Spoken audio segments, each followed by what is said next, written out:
Ces sirènes d'urgence annoncent les médecins pour Jésus, médecins dans la sainteté ce soir une fois de plus. Ils sont là, elles sont là, prêts à en découdre avec tous les virus qui nous menacent dans tout le monde entier.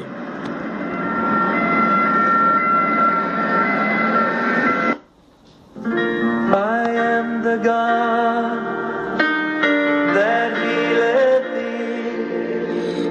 I am the Lord your healer. I sent my word and healed your disease. I am the Lord your healer. I am the God that healeth thee. I am the Lord. Quel que soit l'endroit où vous nous entendez sur le globe terrestre, que ce soit dans la planète Mars ou toute autre planète, au-delà du système de la Terre, de la galaxie terrestre et céleste, vous êtes dans Bamba Iba, médecin pour Jésus. C'est une autre édition. Nous vous disons merci de vous connecter et d'écouter tout ce qui concerne la sainteté et particulièrement chez les médecins ce soir. Installez-vous confortablement, nous commençons. And any disease you can name tonight. You might have received a horrible report from the doctors and told you your disease is incurable. But you know what? There's hope tonight. L'un des grands docteurs que le monde connaît du côté de l'Allemagne, le frère Lewis, bonsoir. Put his word on your lips tonight. Sing his word back to him. See if his name isn't more powerful than cancer. Je crois que son micro est un peu affecté par certains virus de laboratoire. Le temps pour nous, pour qu'il nettoie avec des solutions alcooliques. Le temps pour lui de nettoyer son micro, nous continuons avec la sœur d'autres médecins de l'autre côté de la Belgique. Cette fois-ci, la sœur Anne, bonsoir. Bonsoir mon frère, bonsoir tout le monde. Oui, ton micro est archi clair parce que je crois que tu as dû passer cela au laboratoire également. Comment tu vas? Par la grâce de Dieu, ça va. Voilà. Une autre qui est connectée, mais en sourdine, c'est Maurice Camto. Non, pas Maurice Camto. Monica. Bonsoir à toi qui est en sourdine. Que le Seigneur te bénisse. Nous revenons de l'autre côté du laboratoire avec le frère Yassine Yassine. Bonsoir.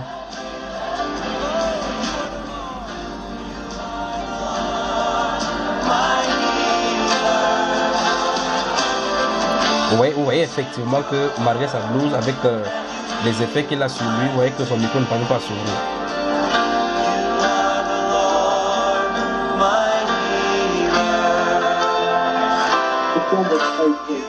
Voilà, en fin de compte. Comment tu vas, mon cher docteur? Ça va par la grâce du Seigneur, merci. Oui, ça n'a pas été facile. L'opération s'est bien passée. Bonsoir mes deux sœurs qui sont connectés. Alors que le Seigneur vous fortifie pour tout ce que vous faites pour l'humanité. Tant bien que mal, vous essayez de sauver. Sauf qu'on n'avait pas encore trouvé le remède pour remettre le souffle dans le cœur. N'est-ce pas, mon frère?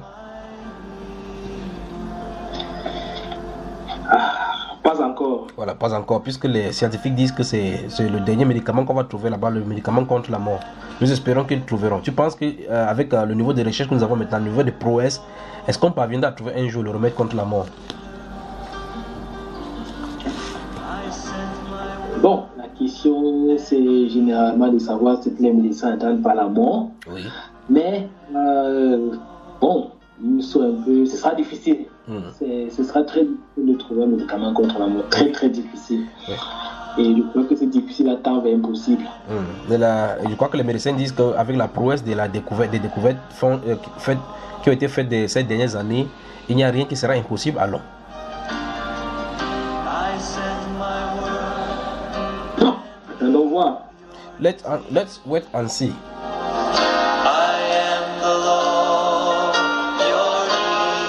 Je ne suis pas seul dans ces studios. Derrière cette vitrine se trouve une qui manipule les boutons. Elle s'appelle Basti. Is more powerful than any disease you can name tonight.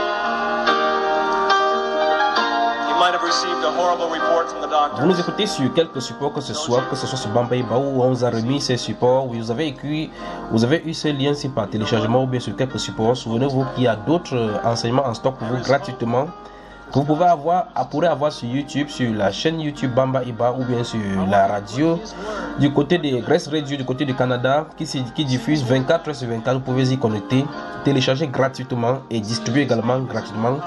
Et que le Seigneur vous bénisse. Si vous êtes médecin dans le monde entier, vous voulez participer à cette émission, à cet enseignement également pour nous éclairer. Une seule façon de faire, vous nous écrivez sur notre compte Skype. Vous créez votre compte Skype, vous nous écrivez à Junior. Junior c'est JUNHIORS avec le chiffre 3. Nous vous y joindrons dans le forum. Blouse blanche pour Jésus, blouse blanche dans la sainteté, médecin pour Jésus, afin que vous participiez en édifiant les uns et les autres au travers du monde, au travers des siècles, avec toutes ces découvertes et tout ce qu'on nous cache dans la salle à soins. Installez-vous confortablement, nous commençons dans quelques instants.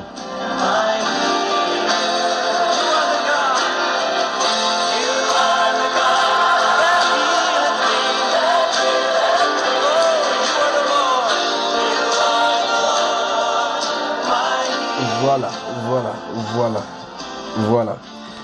Destiné initialement à immuniser une personne contre une maladie infectieuse en lui administrant des produits microbiologiques selon le cas, la vaccination n'a de cesse d'attirer depuis la nuit des temps des groupes de spécialistes qui crient à tue-tête au complot macroscopique et attirent l'attention des déstabilisations et d'anéantissement de la masse de la population mondiale en général et celle du tiers-monde en particulier. Ainsi, d'après certains auteurs et spécialistes en la matière dont vous pourrez avoir une liste juste en tapant sur Google, ces auteurs et spécialistes, disais-je, affirment preuve à l'appui que les multinationales pharmaceutiques sont derrière ces mensonges concernant les vaccins, et crient au scandale et appellent la masse des populations à se réveiller. Faux!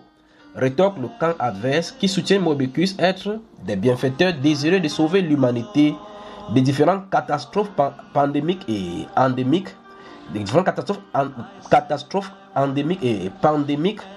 que subit l'humanité à différentes échelles, que subit la population mondiale. À l'exemple du rapport du World Health Organization, l'Organisation mondiale de la santé, que vous pouvez trouver sur le site internet www.who.int, datant du 5 décembre 2019, qui citait les 10 faits sur la vaccination en disant « La vaccination est l'une des plus grandes réussites de la médecine moderne. À maintes reprises, la communauté internationale a reconnu la valeur des vaccins et de la vaccination pour lutter un grand nombre de maladies infectieuses et de plus en plus contre les cancers et d'autres maladies chroniques. » Et le World Health Organization, l'Organisation mondiale de la santé, de continuer qu'il est crucial d'étendre l'accès à la vaccination pour réaliser les objectifs de développement durable appelés ODD. Non seulement la vaccination prévient la morbidité et la mortalité associées aux maladies infectieuses telles que la diarrhée, la rougeole, la pneumonie, la poliomyélite et la coqueluche, mais elle contribue également à améliorer l'éducation et le développement. Et l'OMS dit clairement que la vaccination prévient actuellement 2 à 3 millions de décès chaque année. Cette vaccination pourra s'étendre à tous les âges, pourra également pousser à l'amélioration de 1,5 million de décès supplémentaires, pourrait ainsi être évité. Dans ces méli-mélo pharmaco-destructeurs humanitaires, que fait dans ce monde où tout est soumis à des lois rigides? À l'exemple de la France, dont depuis le 1er janvier 2018, 11 vaccins sont déclarés obligatoires pour les nourrissons avant l'âge de 2 ans. Ces vaccins sont les vaccins contre la diphtérie, le tétanos, la poliomyélite, la coqueluche, le pneumocoque B, l'hépatite B et le méningocoque C, l'Améophilus influenza B, les oreillons, la rubéole et la rougeole. Ces vaccins, disais-je, sont obligatoires et sont entrés en vigueur en France sur le territoire français depuis le 1er janvier 2018. Alors que certains sites internet des spécialistes en microbiologie et en bactériologie tirent la sonnette d'alarme en signifiant la forte dose de composés chimiques dans des vaccins que l'on injecte dans nos sangs, tenez-vous tranquille. Au total, près de 235 produits chimiques sont ainsi injectés dans nos corps, empoisonnant ainsi notre système en quelque sorte. Alors que faire? Les enquêtes menées dans les familles en général ne permettent pas de conclure d'une façon claire une corrélation entre les vaccinations infantiles et certaines maladies qui influencent et dont font face certains enfants une fois grands. Néanmoins, des cas des enfants qui sont devenus des handicapés à la suite d'un vaccin sont légion dans nos sociétés. Que dire des cas de l'aluminium présent dans certains vaccins et leur implication sur la santé? Que dire également des cas avérés et directement liés au vaccin tels que l'autisme, etc. Ce soir, Médecins pour Jésus s'interroge sur ces sujets considérés comme tabous dans les milieux de certaines multinationales qui crient au complot et sont prêts à tout pour faire écouler leurs produits. Que faire dans ce monde plein de pièges de l'ennemi juré des dieux? Que ferez-vous s'il est vrai, en fin de compte, qu'on nous a trompés depuis avec cette histoire de vaccination? Quelle position aurez-vous? En somme, que dit la Bible sur les maladies que l'humanité expérimente aujourd'hui? Par quels moyens Dieu entend-il traiter la maladie au milieu des hommes? Ce sont là quelques interrogations auxquelles nous tenterons d'apporter des réponses. Installez-vous confortablement. Nous revenons dans quelques instants, le temps de cette ponctuation musicale. The God that healeth thee. I am the Lord, your healer. I sent my word and healed your disease. I am the Lord, your healer. I am the God that healeth thee. I am the Lord, your healer. I sent my word and healed your disease. I am the Lord. Voilà, docteur Yassine Lévis, docteur Rennes et tous les autres docteurs qui m'écoutaient ce soir, vous êtes appelés à la table de discussion ce soir. Le débat porte autour de la vaccination et dans notre cas particulier, est-ce qu'un chrétien doit se faire vacciner ou bien faire vacciner également ses enfants? C'est à cela que nous allons nous pencher maintenant. Mais avant de répondre à ces questions d'ordre biblique dans le cadre chrétien, cette discussion qui a pignon sur rue dans le milieu médicinal, principalement et pharmacopée en particulier, concernant les vaccins maintenant ne date pas aujourd'hui. Sur YouTube, c'est plein de complots, des complotistes et de ceux qui essaient de faire la propagande. L'entreprise et la fondation Bill Gates qui se tuent à faire vacciner des femmes et d'autres chercheurs du côté du Kenya récemment et à RDC qui ont crié au scandale que des femmes sont ainsi injectées et sont stériles maintenant à l'issue de ces vaccins-là. Vous maintenant, qu'est-ce que vous en dites avec ces controverses au milieu de la médecine? Que dites-vous des vaccins? Vous avez la parole. You have the floor.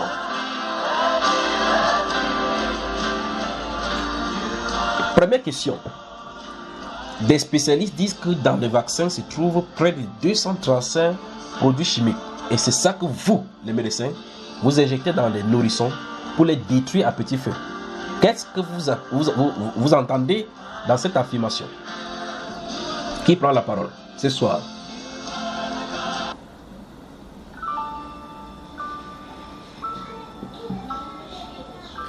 Les médecins sont sous ce soir parce qu'on les a accusés, sont appelés à la table des justifications de leurs méfaits. Peut-être les médecins ne sont-ils pas chauds pour parler maintenant ce soir de ces sujets épineux concernant la vaccination. Depuis l'enfance, on parle de la vaccination contre la poliomyélite. C'est pignon sur rue également en Afrique. La rougeole, les rubéoles, que dis-je encore, les tétanos. Voyager même devient un cas typique car certains pays exigent un certain style de vaccination. D'où les cartes jaunes de vaccination internationale, cartes de santé internationale adressées à des ministères de l'immigration et exigibles dans les aéroports. En France, comme je le disais dans mes propos liminaires, 11 vaccins sont obligatoires. Tenez-vous tranquille. Depuis le 1er janvier 2018. Que faites-vous donc s'il s'avère que ces vaccinations ou bien ces vaccins contiennent effectivement des choses comme le cas des métaux lourds, tels que je viens de citer, l'exemple de l'aluminium, le vaccin Gozil, que nous allons voir également avec des témoignages de certaines victimes.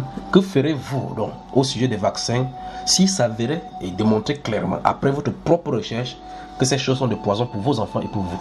Que ferez-vous dans un pays où la loi exige l'obligation de le faire, comme le cas de la France dont je viens de mentionner, avec 11 vaccins que vous devez de façon obligatoire administrer à vos nourrissons? Que ferez-vous? Quitterez-vous la France ou bien vous serez hors la loi et dans quel cas vous serez passible à des amendes? Alors, vous avez l'antenne, allez-y.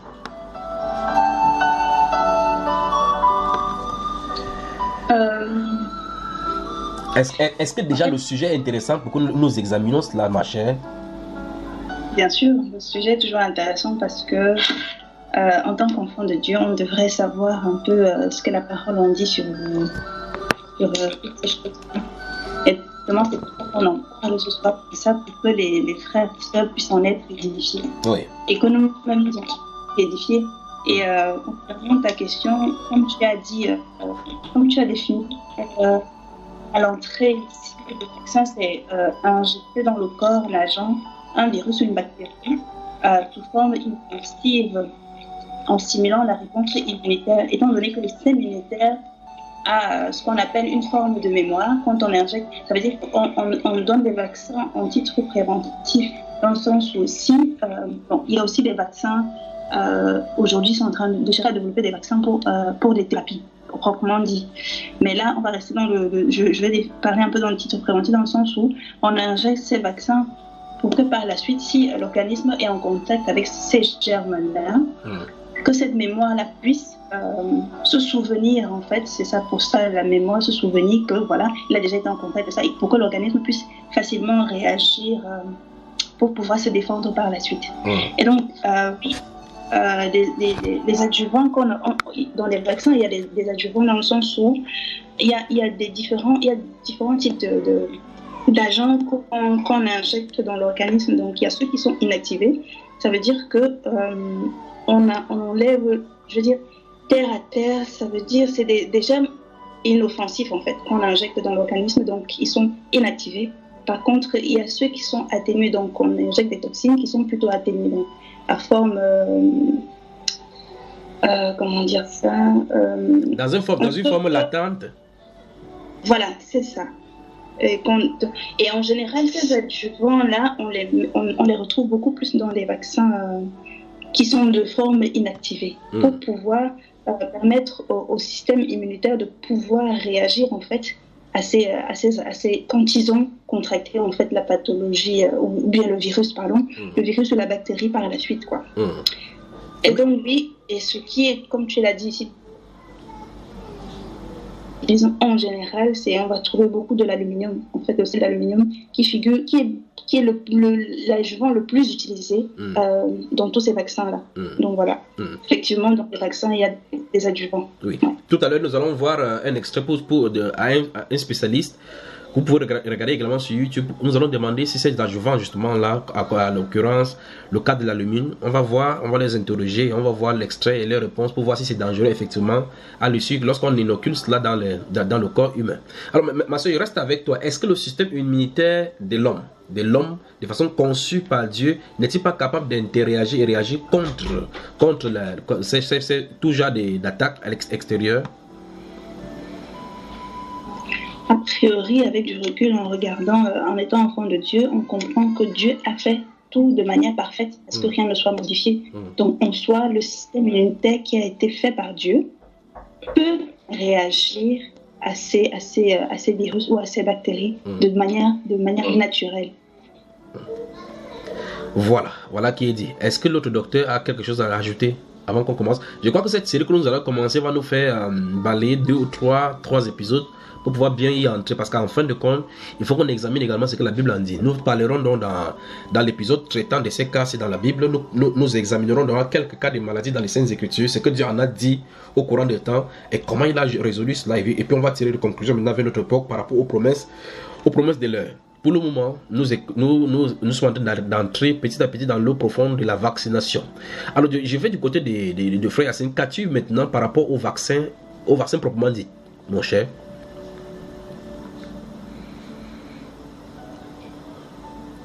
Je n'ai pas suivi la question, frère. Le vaccin, est-ce que ça vaut la peine d'examiner maintenant à cette heure, alors qu'il y a cette controverse dont je parlais à l'entame de mes propos? Ça ça vaut toujours la peine. Ça vaut toujours la peine de toujours remettre les choses en question pour connaître exactement si ce qu'on fait est en accord avec la parole. Parce que c'est difficile parce qu'il y a plusieurs cas de figure examinés sur les vaccins. Ce qui fait que ça vaut la peine, à mon avis, de toujours se poser des questions. Ça vaut la peine. Alors, ça vaut la peine. Que dis-tu? Toi, tu es médecin. Que dis-tu de ce groupe de médecins qui démontrent clairement que ces vaccins-là, inoculés à nos enfants, à long terme, produisent des effets qu'on ne peut pas maîtriser au premier abord de leur vaccination? C'est-à-dire, l'intention du vaccin est bien dès le départ, ou mieux encore, en toile de fond se trouvent de grandes industries pharmaceutiques ou bien encore de grandes multinationales qui veulent se faire des pognons en mettant des gens dans des psychoses. Qu'est-ce que tu en dis par rapport à cela? Non, c'est clair dans ce cas. Dans ce cas, il ne faut pas qu'on caresse le mal dans le sens de la plume, dans le sens du poil. Il dit quoi? Il dit il y a des choses, n'est-ce pas, ou bien des gens, ou bien des sociétés qui créent des vaccins pour susciter d'autres maladies, pour susciter certaines choses par la suite, afin de continuer à gagner de l'argent. Mais je suis aussi d'avis qu'il y a aussi des médicaments qui sont faits, et comme presque tout médicament, il y a des effets secondaires qu'on ne peut pas nier. Je prends par exemple le simple paracétamol que presque plus de la majorité des enfants du monde, bien tout le monde a déjà pris un paracétamol, à l'exception de quelques personnes. Le paracétamol, c'est un effet secondaire. Mais la question qu'on se pose généralement, c'est quel est le rapport entre l'effet gagnant et l'effet secondaire, si je peux dire ça comme ça. Ça veut dire l'effet que ça, je veux dire le bien que ça a, entre guillemets, et les effets secondaires. C'est-à-dire en pesant la balance sur une balance et sur une échelle de bien et de mal. Est-ce que ces médicaments que nous apportons dans notre organisme apportent beaucoup plus de mal que de bien? Effectivement, ça c'est la question qu'on va se poser. Et la question va se poser maintenant, à part pour toi. Parce que généralement aussi on dit il faut vacciner les enfants. Pour la simple raison que quand on envoie certains enfants par exemple à l'école ou à la maternelle, il y a des enfants qui ont des systèmes déjà dès leur naissance, des systèmes immunitaires déficients. Ça fait que si cette personne a la maladie, il va mourir parce qu'il n'y a pas de thérapie pour lui. Donc parfois aussi, la raison pour laquelle on impose aux gens de se vacciner, aux enfants de se vacciner, c'est pour ces enfants-là, pour que si eux, ils sont portés de la maladie et ne font pas la maladie, que les enfants qui ont un système immunodéficient ne puissent pas faire la maladie. Donc, il y a plusieurs cas par cas qu'on peut étudier. Comme j'ai dit, si une société se met à sortir un produit juste parce qu'on sait ok ça va rendre les femmes stériles, il y en a, on ne peut pas discuter, il y a ces genres de sociétés qui ont des projets vraiment ténébreux et qui vont dans des pays injecter les femmes parce qu'ils veulent les empêcher de produire, parce qu'on veut réduire les naissances. Ça existe. Oui, restons dans ce cas précis parce que très souvent, tout dernièrement, on a accusé la fondation de Bill Gates, principalement du côté de Kenya, d'être à l'origine de la stérilité de la femme, et les organisations non gouvernementales sont levées et des laboratoires qui ont examiné des vaccins faits aux femmes là-bas ont dit effectivement que c'était la cause de la stérilité. Mais ces grandes multinationales, y compris particulièrement Bill Gates, sont des entreprises philanthropiques qui sont liées avec l'Organisation mondiale de la santé, qui lui aussi est un sous-branchement de l'Organisation des Nations Unies, et par conséquent tout pays, État qui sont signataires ou bien qui ont ratifié les conventions, qui sont sous l'ONU, sont obligés de suivre le plan de développement de l'ONU tel que stipulé par l'ONU. Comment donc faire, je reste avec toi, comment donc faire cette pauvre population qui sont dans les centres de maternité, ces mamans qui vont dans les hôpitaux, comment peuvent-elles faire pour discerner le bon vaccin du vrai, puisque cela ne vient pas dire ce vaccin-ci accorde la stérilité, cet autre-ci accorde la vraie maladie? Merci beaucoup pour la question. Au fait, je crois que les mamans, en principe, n'est-ce pas, n'ont pas cette capacité. Il ne faut pas qu'on se logne. Et cela fait partie, en principe, du devoir de notre État de protéger ses citoyens. Oui, vu que la majorité des ministres de santé sont en collaboration avec ces multinationales. C'est vrai. Je ne fais pas. Mon objectif de partir, comme j'ai dit, en principe, c'est le devoir de l'État de protéger ses citoyens, c'est le devoir du ministère de la Santé de prendre garde ou d'avoir des preuves que ce qu'on injecte sur les citoyens sont des produits testés et des produits qui amènent moins d'effets secondaires. Mais si on n'est pas comment dire, si l'État ne peut pas faire son devoir, bon, d'accord, ben on subit comme on subit, effectivement. Et en principe, même si ce sont des États corrompus, donc même si les États ont la volonté, certainement avec un peu de corruption, les marchés qu'ils vont gagner par-dessus, ils vont laisser les choses passer. C'est vrai, c'est vrai. Je ne peux pas dire le contraire, c'est vrai, et c'est un problème. Et c'est un problème. Alors maintenant, d'où ma question encore. Cette femme qu'on appelle généralement au planning familial et autres pour leur expliquer le bienfait du développement de l'enfant, de certaines vaccinations de l'enfant, des suivis de l'enfant, de la grossesse de la gestation jusqu'à la venue au monde de ces enfants, y compris à l'âge jusqu'à 2 ans. Quand elles suivent ces cours-là, et sachant que les formateurs qui viennent pour former là ont été formés aussi par des formateurs qui aussi ont eu à être inoculés par ces vaccins de mensonges venant de ces grandes multinationales qui aussi ont féodé nos sociétés moyennant un peu des sous qui sont versés dans des comptes offshore afin de laisser écouler les produits afin que les destins machiavéliques puissent être mis en place. Qu'est-ce que ces mamans doivent faire? Doivent-elles refuser ou pas?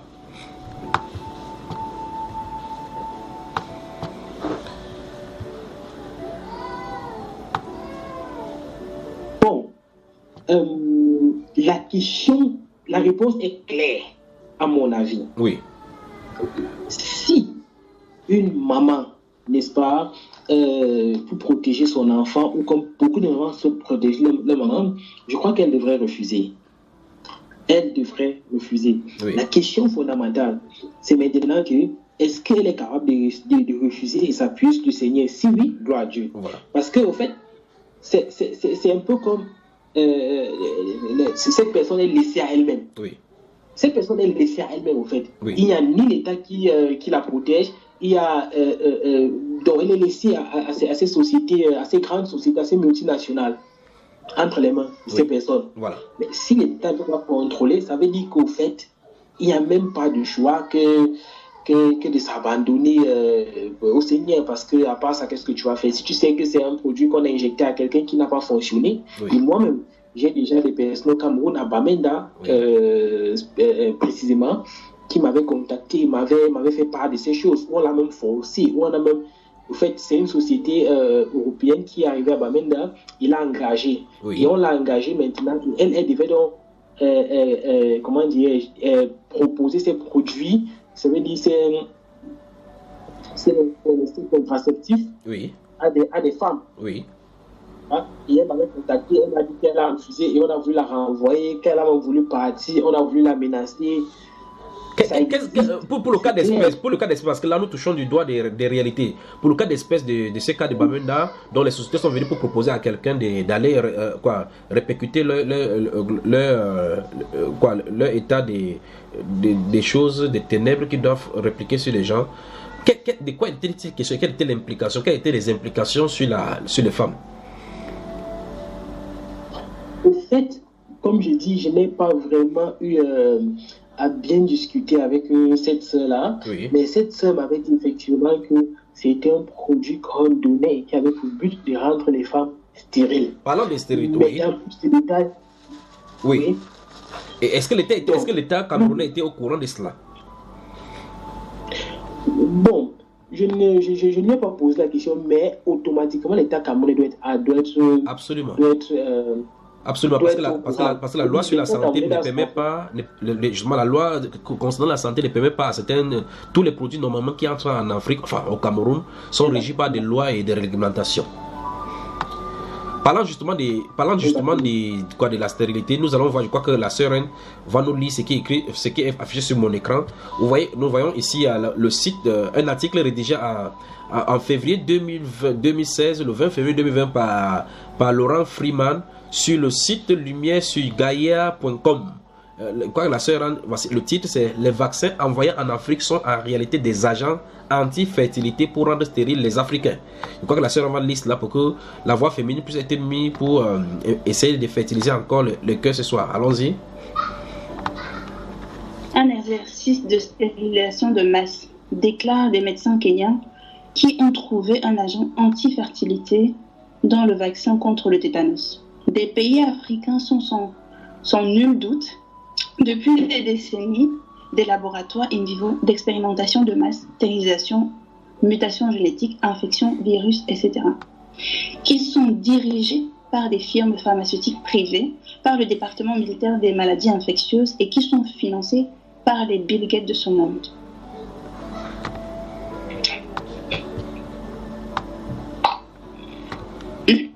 Je rappelle que tous les pays occidentaux vaccinent contre le tétanos, sans compter le calendrier vaccinal des enfants, les vaccins saisonniers, les vaccins contre la méningite, vaccins contre le cancer du col de l'utérus.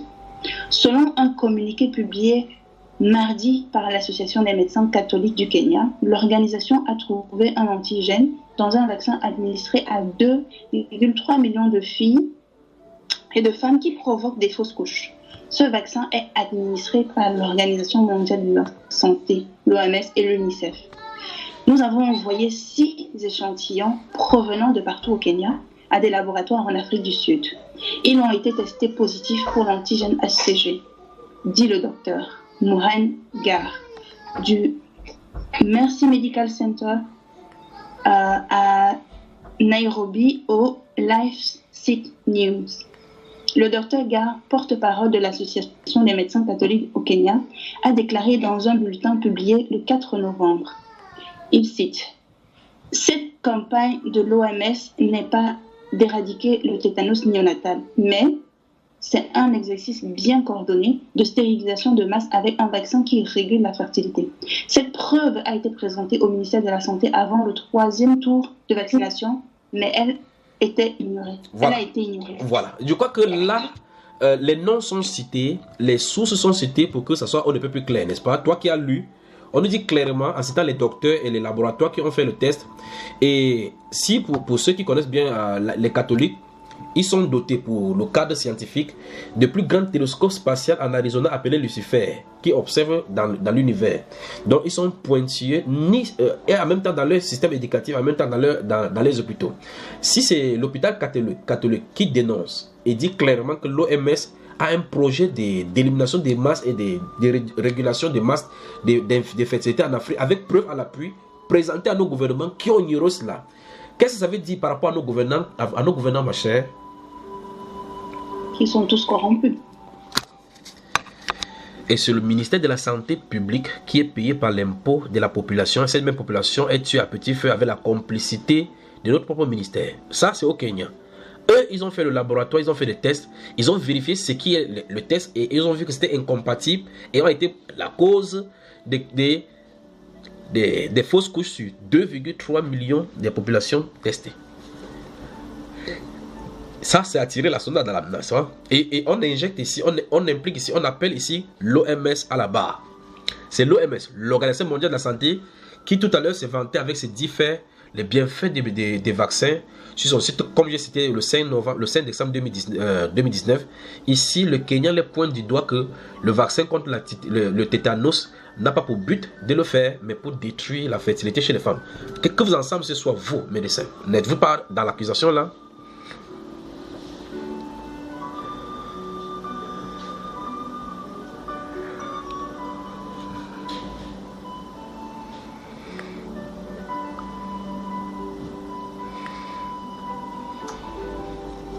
C'est l'OMS qu'on accuse. Les médecins ont décidé qu'ils sont fâchés ce soir par rapport à cela.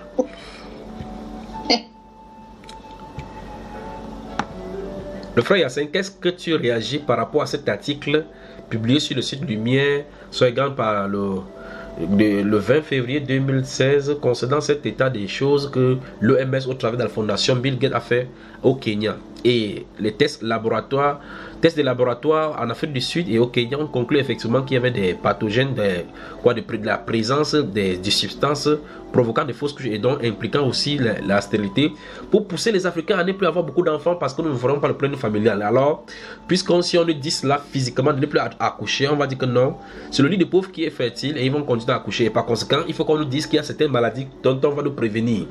En injectant chez les femmes, ça va réduire les spermatozoïdes, réduire la fécondité, réduire la production des gamètes femelles et des gamètes mâles. Qu'est-ce que tu en dis ce soir, mon cher?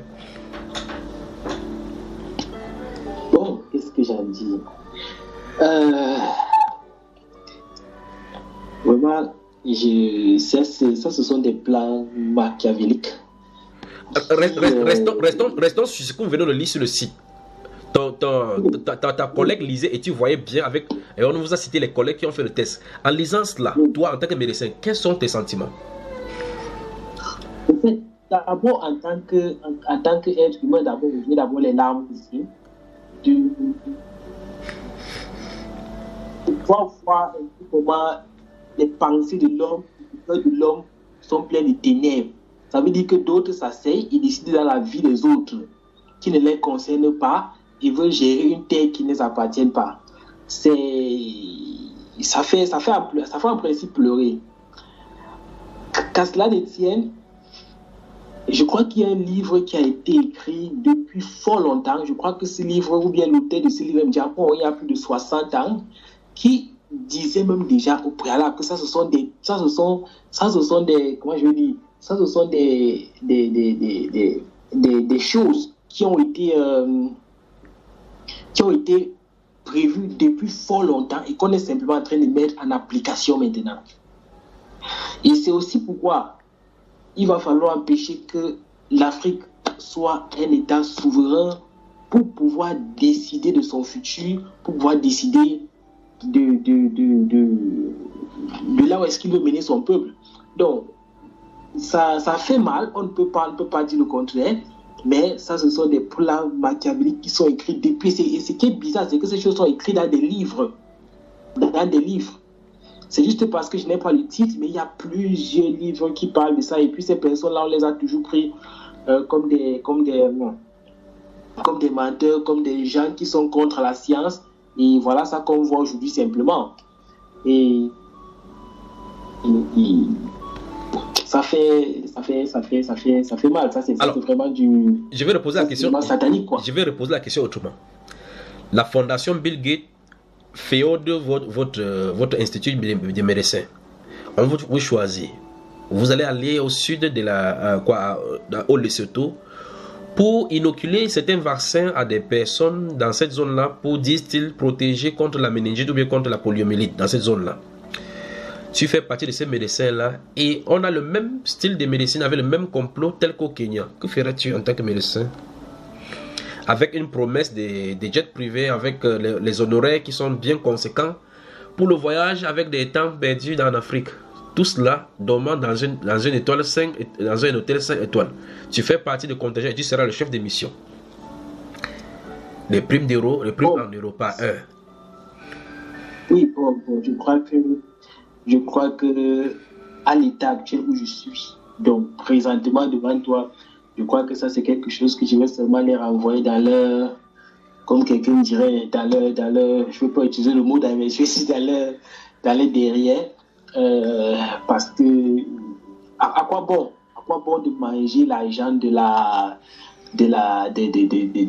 mort des gens? À quoi bon manger l'argent sur le cadavre des gens? À quoi bon? Tu auras la paix après ça.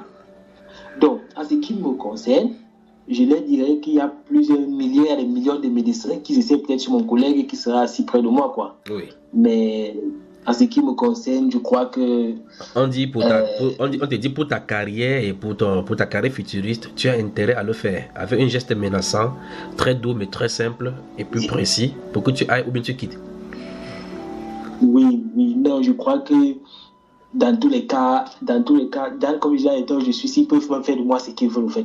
Okay. Parce que je sais plus ce que j'ai encore gagné sur la thèse. Ok.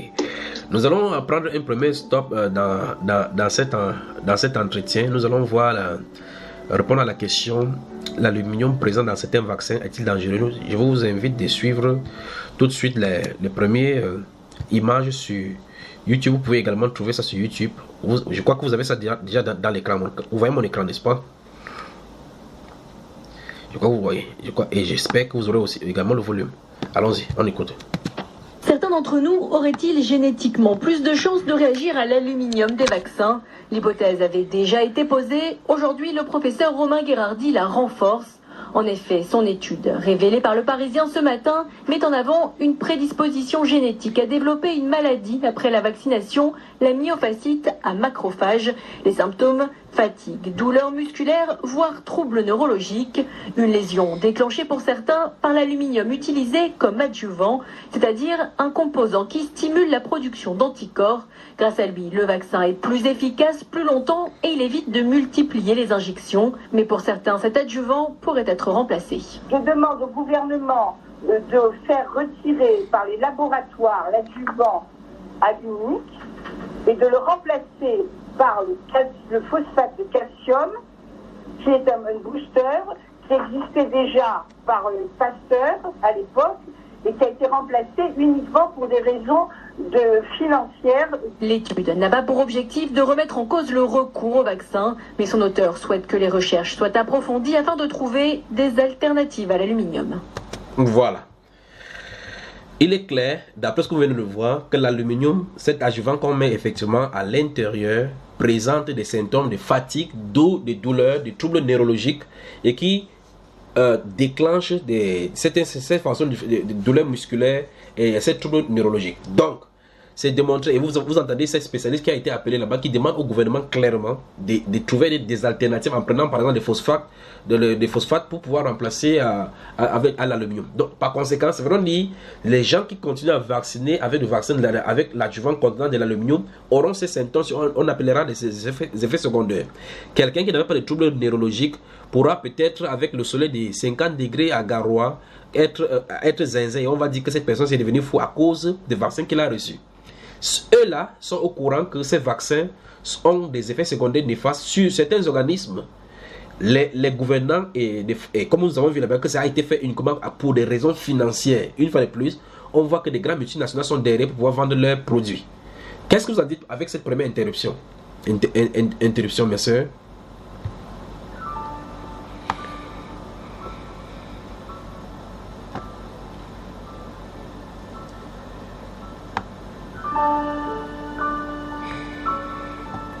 L'aluminium, on dit les vaccins dont vous utilisez contre nous, ou bien pour nous, ces vaccins-là contiennent l'aluminium et l'aluminium est dangereux pour notre santé.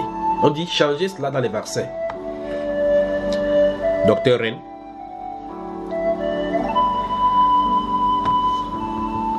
Le problème, c'est qu'ils disent que c'est pour un problème d'argent. Donc, tant que ça les arrange, mon frère, ils ne le feront pas, ils ne changeront pas. Voilà. Ils ne le changeront pas parce que de toutes les manières, ça ne les arrange pas. Donc, d'après ce que nous avons vu dans la vidéo, les vaccins qui contiennent l'aluminium comme adjuvant est dangereux. Oui, c'est bien ce qu'ils sont en train de dire. Et ils refusent d'enlever ça du marché à cause du fait que c'est de l'argent. Bien sûr, mon frère. Mais quand il vient... L'argent, c'est... Oui. Mais quand il vient vers la santé, il dit c'est pour la préoccupation des enfants et des masses qu'on veut le faire. Ils disent qu'ils nous aiment. N'est-ce pas? Mais on leur dit que ce qu'ils sont en train d'injecter là nous tue. Ils disent qu'ils n'enlèvent pas, mais ils nous aiment quand même. Qu'est-ce qu'on doit comprendre, ma soeur? La raison qu'ils ont donnée, c'est que ça stimule mieux le système immunitaire. C'est ce qu'eux, ils vont dire, que voilà, avec cet adjuvant-là, c'est beaucoup mieux.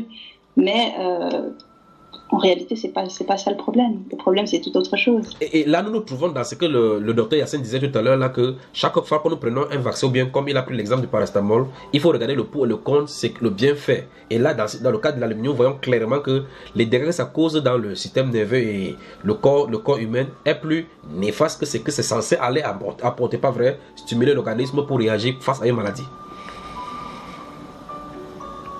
Exactement, c'est ça. Et le problème, c'est en même temps, comme on disait, le pour et le contre, quand on va lire les articles comme ça, ils diront oui, il y a très peu de cas. On a toujours vacciné des enfants, on a toujours vacciné des gens. Avec ce même adjuvant-là, ça n'a pas posé de problème autant que ça posait de bien aux gens. Donc, c'est aussi cette balance-là qu'il faut voir. Oui, sur quelle échelle? Sur quelle échelle? Mais est-ce qu'ils ont mesuré les différentes causes des maladies qui pourront venir dans la suite des temps et être infectieuses? Pourquoi plus de vaccins et plus de maladies développées plus tôt?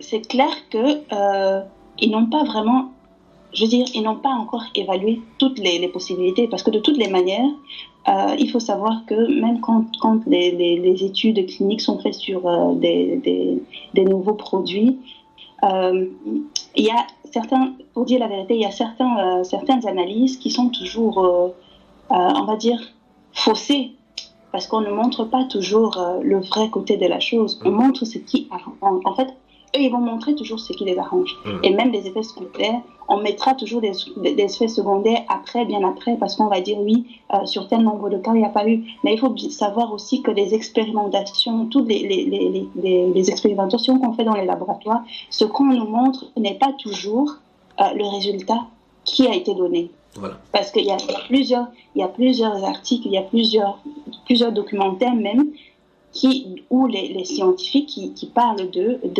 d'avoir été payés pour falsifier certains résultats. Et c'est ce qui se passe aussi avec les vaccins. La réalité est tout autre chose. On ne montrera jamais le côté négatif de la chose. On montrera toujours ce qui est positif. Oui. Est-ce que dans ces cas, dans ces médecins-là, ceux qui portent le blanc comme la sainteté, ont pour objectif le soin et le bien-être des patients qui leur sont assujettis? Mon frère, il faut comprendre qu'aujourd'hui, je parle d'aujourd'hui parce que c'est la réalité que moi j'ai pour l'instant, c'est la réalité qui me rattrape. Ce que j'ai compris aujourd'hui dans la médecine, c'est que, en fait, c'est maintenant comme des entreprises. C'est des entreprises et les patients, ce sont plus des patients, ce sont des clients. Oui, voilà. des clients. On va dire ce sont des clients parce que il faut que de l'argent entre. Il y a des situations qu'on vit même comme moi, personnellement, je parle pour moi, que je vis souvent même dans le lieu de travail, et je me dis, waouh, en fait, le médecin n'est plus là pour aider les gens. Le médecin n'est plus là pour écouter les gens, pour essayer d'apporter des solutions aux gens, mais le médecin est là pour faire gagner l'hôpital, qui est devenu une entreprise. Malheureusement, on porte cette blouse blanche, il y a quelques rares médecins encore de nos jours qui prennent leur travail au sérieux, mais ce n'est pas vraiment le cas pour beaucoup d'autres médecins. Ma soeur, explique-nous ça dans le cas palpable. Qu'est-ce que tu entends par le médecin? Aujourd'hui, tu as constaté que c'est beaucoup plus se faire de l'argent en utilisant les gens comme des clients. Donne des exemples. Je vais prendre un exemple que j'ai vécu il y a 1 an. J'étais aux soins intensifs et j'étais dans un hôpital où les soins intensifs, ça a une très bonne réputation. Et donc, du coup, en général, pour que les patients viennent d'un autre hôpital, dans cet hôpital-là, il faudrait certains critères. Déjà, même pour prendre un patient en soins intensifs, il faut certains critères. Et donc, moi, j'étais là, celui qui était à côté de moi, qui était mon chef, qui a reçu l'appel. Et on a donné le patient, il a ça, il a ça, il a ça. Il était bien conscient que le patient n'avait pas des critères pour venir aux soins intensifs. Il n'avait pas des critères pour être hospitalisé dans ce service-là. Mais ce qu'il a dit, mais de toutes les manières, envoyez le patient, on va prendre ce patient, on va se taper notre fric et on va le renvoyer dans l'autre hôpital. Ça, c'est exactement ce qu'il a dit. Moi, j'étais là, j'étais choquée. Je me suis dit, waouh! J'avais pas encore entendu quelqu'un, un médecin, être aussi direct et utiliser des termes et utiliser ce genre de termes. Dire, on le prend, on se tape le fric et après on le remballe. Moi, personnellement, j'étais dépassée. J'étais dépassée parce que je me disais, mais pourquoi en fait? Parce que c'est de l'argent. Il faut faire rentrer de l'argent dans l'hôpital. Il faut faire rentrer de l'argent dans le service. C'est comme ça. Mais ces gens, quand vous faites le stage dans les hôpitaux, ils vous apprennent que quand vous vous présentez devant les malades, il faut que votre visage montre la sérénité pour commencer un effet psychologique de guérison sur ces malades-là, parce que votre bien-être et votre état psychologique, votre présentation peut quand même avoir d'effet déjà sur le malade. Donc ces sourires, quoi qu'il peut faire devant les gens, c'est uniquement un sourire moqueur pour leur dire, si tu veux tu meurs, nous avons seulement votre argent à prendre, c'est ça? Ben, mon frère, même l'espace dont tu parles, il y a des médecins qui disent ça. Il y a des médecins qui disent ça parce que il faut une certaine, comme j'ai dit tout à l'heure, il faut parfois qu'on prenne bien les gens voilà, parce qu'il faut que de l'argent entre. Donc, en soi-même, ce qu'on nous apprenait à l'époque quand on était étudiant en médecine, donc de ton patient, il faut être ci. Et il y en a qui disent d'être comme ça. Mais malheureusement, de plus en plus, il y en a qui, l'autre jour, on me reprochait du fait que voilà, je prends trop de temps à discuter avec les patients. Je n'avance pas assez rapidement parce que je prends du temps à discuter avec les patients pour les écouter. Mais ce qui est bizarre, c'est que quand tu te rends parfois compte que quand tu te prends du temps à écouter certains patients, c'est ça en fait qu'ils veulent. Il y a certains qui ne savent pas où aller, ils ne savent pas vers qui se diriger et ils viennent parce qu'ils ont besoin de parler, ils ont besoin que quelqu'un leur dise quelque chose, voilà. Mais non, ça ne va pas parce que si tu fais ça, tu ne travailles pas vite, tu ne rapportes pas, voilà, c'est comme ça. Donc, le cas de vaccin dont nous abordons ce soir n'est que la face visible d'un grand iceberg qui se trouve immergé caché dans l'océan. C'est exactement ça. Même pour les gens qui sont au plus bas niveau comme nous on le remarque. Donc, j'ose même pas imaginer ce qui se passe encore plus haut. Sauf qui peut dans ce monde. Nous prenons une respiration musicale et nous revenons.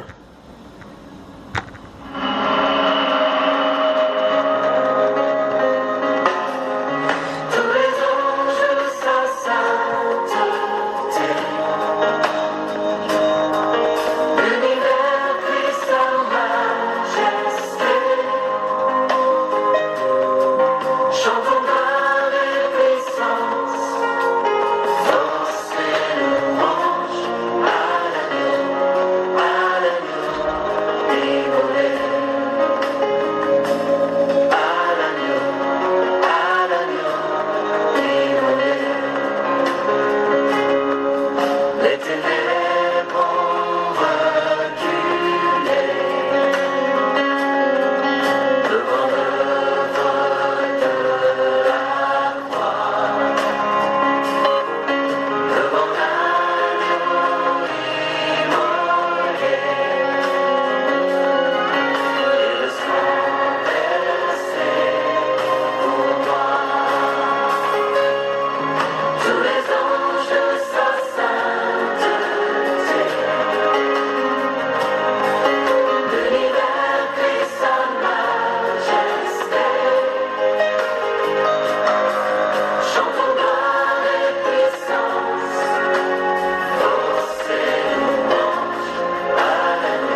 Vous venez de nous prendre, vous écoutez Médecins pour Jésus ce soir. Blues Black dans la sainteté examine le cas des vaccins et ses implications pour nos enfants en tant que chrétiens. Dans cette première partie, avant d'aller en pause, nous étions en train d'examiner certains méfaits de ces vaccins-là et nous avons vu dans un témoignage des spécialistes la présence de l'aluminium comme étant un adjuvant dans le cas des vaccins.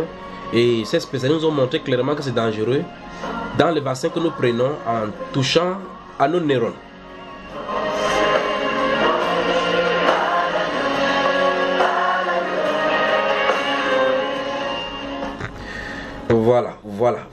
Voilà. Merci à la machiniste.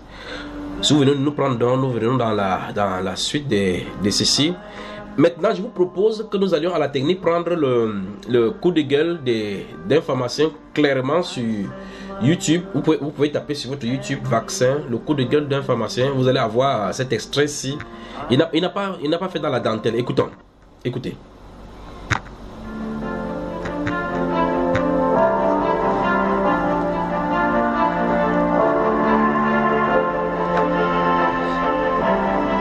Bonjour Monsieur Rader. Bonjour, Merci de recevoir Prévention Santé pour une interview. c'est avec plaisir. La ministre a déclaré « Les vaccins sont sûrs et ils sont efficaces ». Selon vous, peut-on affirmer que les vaccins sont sûrs? Alors, j'affirme que la ministre a non seulement menti à la population, mais elle et ses experts ont menti à la représentation nationale, aux députés et aux sénateurs, parce que c'est faux. Les vaccins ne sont pas sûrs. Et pour preuve, je cite souvent les amendes qu'ont infligées les tribunaux américains aux victimes des vaccins. Entre 88 et 2011, ce sont 3,5 milliards de dollars qui ont été attribués à ces victimes. Je cite un exemple particulier puisque je viens tout juste d'avoir les données. Pour le vaccin HPV, par exemple, qui est le vaccin qui est sorti contre le cancer du col de l'utérus, alors qu'en fait c'est un vaccin qui est actif contre 2 papillomavirus sur la vingtaine qui sont cancérigènes, et le VERS, c'est-à-dire les autorités américaines ont enregistré, depuis la sortie du vaccin HPV, 85 000 cas d'effets secondaires, dont 37 000 neurologiques. Enfin, c'est pas rien. Et puis 389 décès à avril. C'est énorme. Au niveau européen, et je le tiens à l'instance espagnole, au mois de juillet 2015, ça sera 3 ans au mois de juillet, eh bien nous sommes à 352 décès et des milliers aussi, des dizaines de milliers de problèmes neurologiques.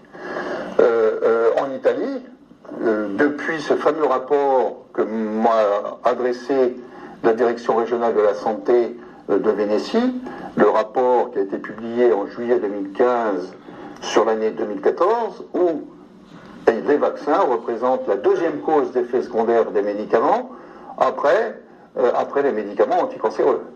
2e cause. Bien avant les anti-infectieux, bien avant toutes les autres classes thérapeutiques.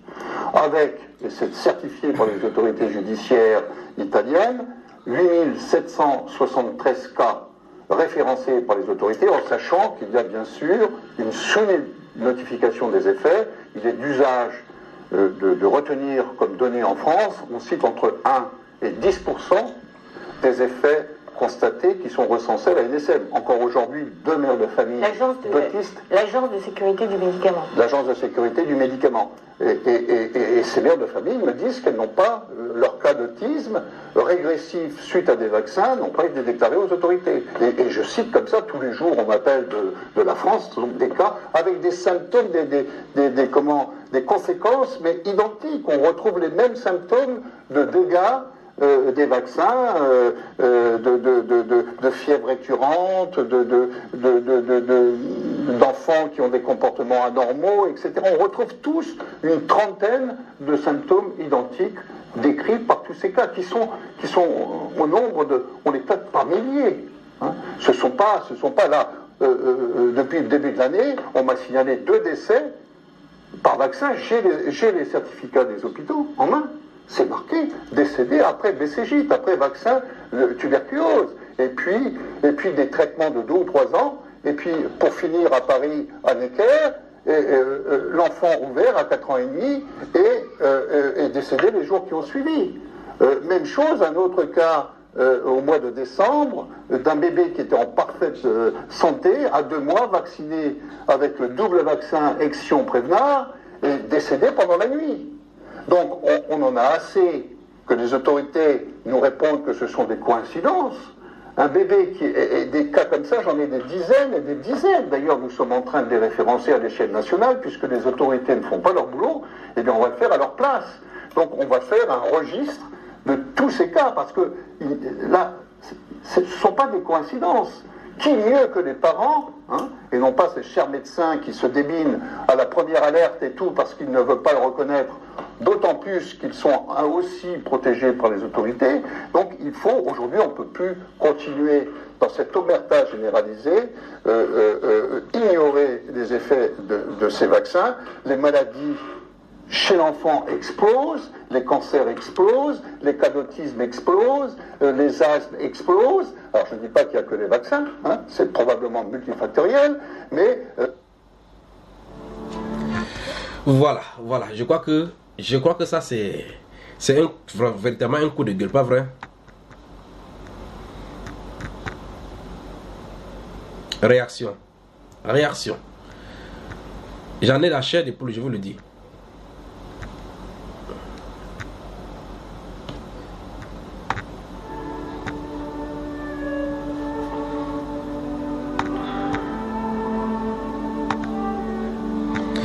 Je vois que l'autre médecin est en train de prendre des notes là-bas, c'est chaud là. Qui prend la parole? Serge Radet, le pharmacien, parle dans l'émission Prévention Santé, une émission du bien-être. Il dit que dans le cas des procès qu'il a sous la main récemment, je vous rappelle pour ceux qui sont venus nous écouter, qui ne voient pas la vidéo avec nous, que cette émission a été réalisée en mai 2018, donc tout proche de nous, que 3,5 milliards de dollars ont été dépensés aux États-Unis pour les victimes. Et dans le cas des vaccins HPV, qui est censé être le vaccin contre le cancer de col de l'utérus, avec des effets secondaires. En tout cas, j'ai noté tout un panoplie. On n'a pas fini tout aujourd'hui. Je laisse le soin aux spécialistes d'en parler. Moi, j'ai noté chez moi, et bien j'en ai les chairs de poule en écoutant Serge Radet parler. Un pharmacien qui le dit. Médecin pour Jésus, vous êtes appelé à la barre. Qui prend la parole?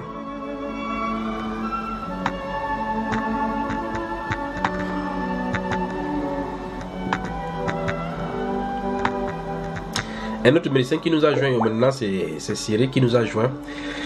Je rappelle que nous sommes en train d'examiner, pour ceux qui viennent de nous joindre maintenant en sortant du laboratoire, nous sommes en train de voir le cas des vaccins. Nous avons vu dans les différentes décompositions que nous avons vues dans la première partie avant la pause, nous avons vu clairement que les vaccins, comme on a vu dans le développement, contenaient presque 335 produits chimiques à l'intérieur qui, selon certains spécialistes, détruisent plutôt le corps et n'apportent pas plus le bien. Et nous avons lu l'article concernant les fondations Bill Gates qui, en partenariat avec l'OMS et les gouvernements, ont apporté, selon les preuves des docteurs, des médecins que nous avons vus et qui ont fait des recherches sur les vaccins apportés au Kenya, la destruction des fœtus, c'est-à-dire la stérilité à grande échelle sur les femmes. Alors on se pose la question ce soir, faut-il vacciner nos enfants et nous vacciner nous-mêmes? Les entreprises dites pharmaceutiques et ces multinationales nous ont-ils trompés? Si oui, quelle sera notre position ce soir? C'est à de telles questions que nous allons répondre ce soir. Frère Cyril, docteur Cyril, bonsoir et bienvenue.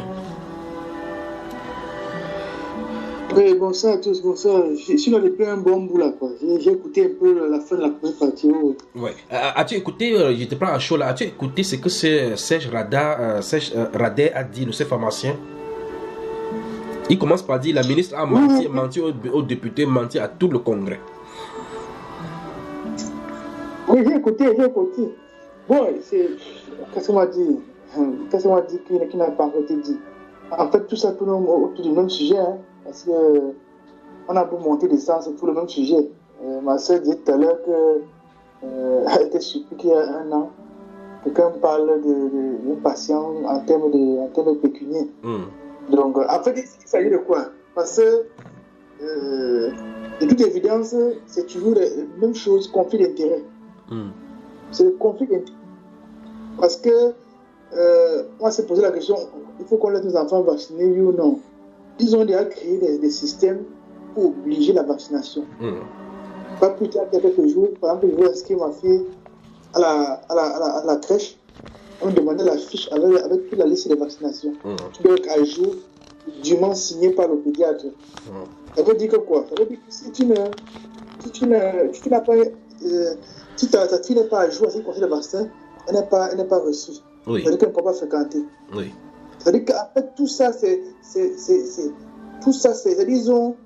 ils ont huilé tout le système pour imposer la vaccination, malgré les effets secondaires qui sont reconnus depuis des années, parce que ce n'est pas aujourd'hui.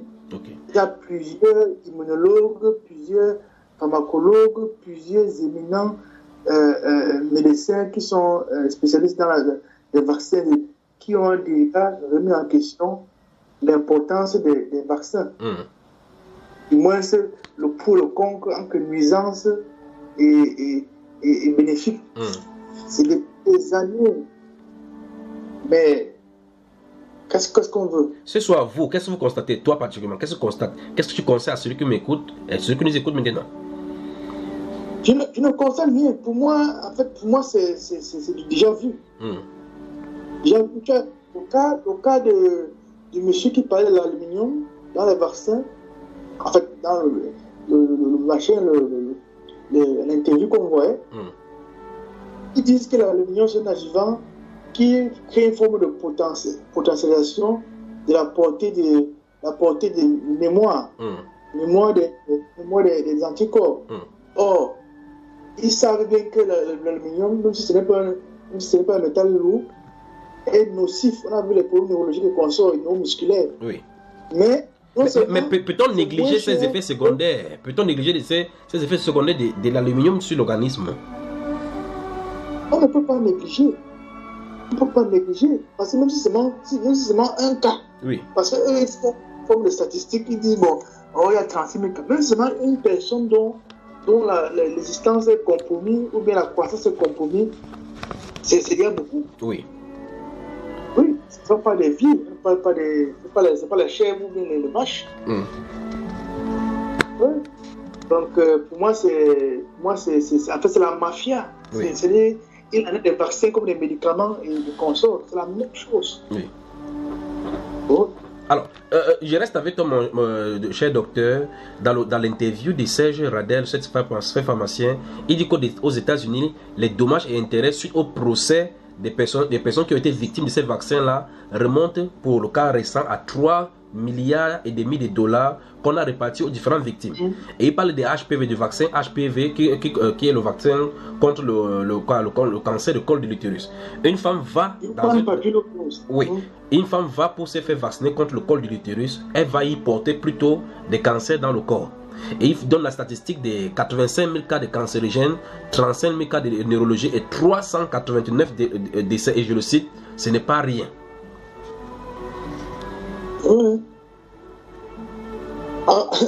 En fait, vraiment, je crois que on va revenir. Souvent, quand il dit souvent ici, on dit qu'on va faire le taxi. Bon, souvent on dit qu'il dérange. Parce que ces gens veulent nous amener à faire le taxi. Parce qu'ils sont en train de nous amener. La seule parler en fait, tout ça, c'était des. On paye 3 milliards de demandes d'intérêt. Ils payent 3 milliards pourquoi? Parce qu'il a été établi. Il a été établi justement. Une relation de. Exactement. De cause à effet concernant le vaccin. Oui, ça veut dire que c'est bien clair que ça peut. C'est potentiellement dangereux.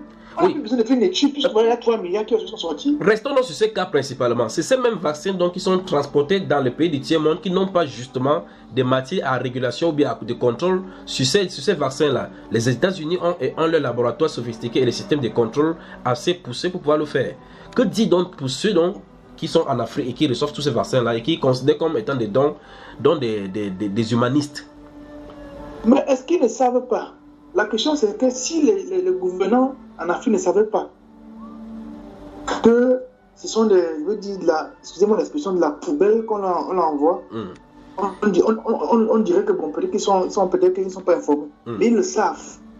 Mais comme ils reçoivent des petits trucs en dessous de la table, ils font comme s'ils n'ont rien vu. Je prends un paragraphe le coronavirus. L'Union européenne a proposé, je crois, une dizaine de milliards pour les pays qui sont touchés par le coronavirus. Et subitement, tu as vu qu'on a dit qu'il y a un cas coronavirus au Cameroun. Ils veulent l'argent, quoi.